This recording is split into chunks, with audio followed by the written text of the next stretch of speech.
naglalakbay ang mga tao pasilangan, natuklasan nila ang isang kapatagan sa lupain ng Shinar at tumira sila roon. Bayhi bina Siam Mekidim Bayash Mio Beka Bairit Shinar Bayeshbo Sham. Tagalog. At nangyari sa kanilang paglalakbay sa silangan or patungong silangan na nakasumpong sila ng isang libis sa lupain ng Sinar, libis or valley. At doon sila naninirahan. Ano ang nangyari sa journey ng sangkatauhan? Nung sila'y mayroong iisang wika, mayroong iisang sistema. Ano yun? Sa pagkakaintindi namin, ang iisang wika ay iisang sistema na kung saan taliwas, salungat doon sa pamamaraan na itinilaga ng may likha dito sa mundo. Kung saan sinabi sa Romans chapter 3 verse 12, Roma chapter 3 verse 12. Ang lahat ay lumihis ng landas at nagpakasama. Walang gumawa ng mabuti, wala kahit isa. okay, ito'y na-quote ni Apostol Pablo na sinabi sa kasulatan, ang lahat ay lumihis sa landas. Sa landas na naitalaga ng may likha dito sa buong creation.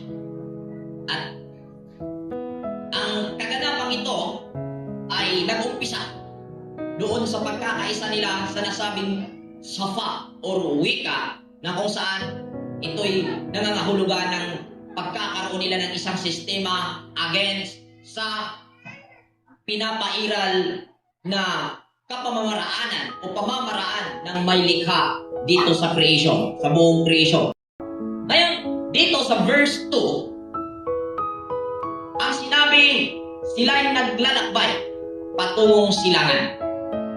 So, silangan. Kaya ang interpretation, brother, sa mga opinion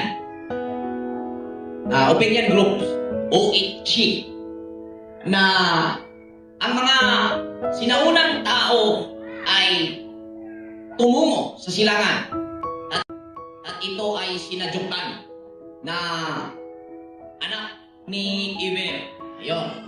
Ngunit ang silangan nating mababasa dito ay mula sa Hebrong salita na ang sinabi Mekidim.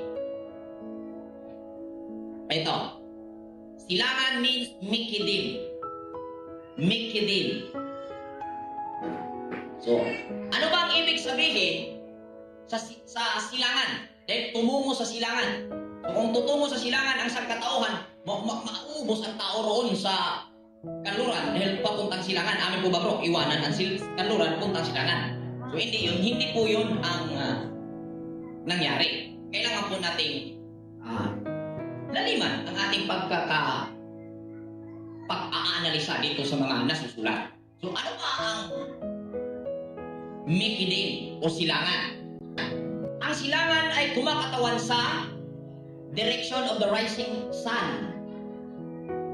Paingon diri sa subangan sa adlaw, ingon pas Bisaya. So ang S represent new beginning, fresh vision, rebirth, and ascension. The element associated with this is air, which governs our mind, insight, and learning process. So, yan ang nire-representahan ng silangan. Pag ito ay naisama sa salita o sa paglalarawan, lalo pat ang Biblia ay espiritual, ay kailangan po nating tingnan ang kahulugan ng nire-representahan sa salitang silangan. Kumbaga, sila'y tutungo sa silangan, hindi po literal na sila'y tutungo dito sa Pilipinas. o sa buong silangan o buong Asia. Kundi ay nangangahulugan nito na tutungo sila sa bagong panimula na kung saan tutugma sa first verse, sa unang bersikulo, na sila ay nagkakaisa sa isang wika o sa isang sistema na kung saan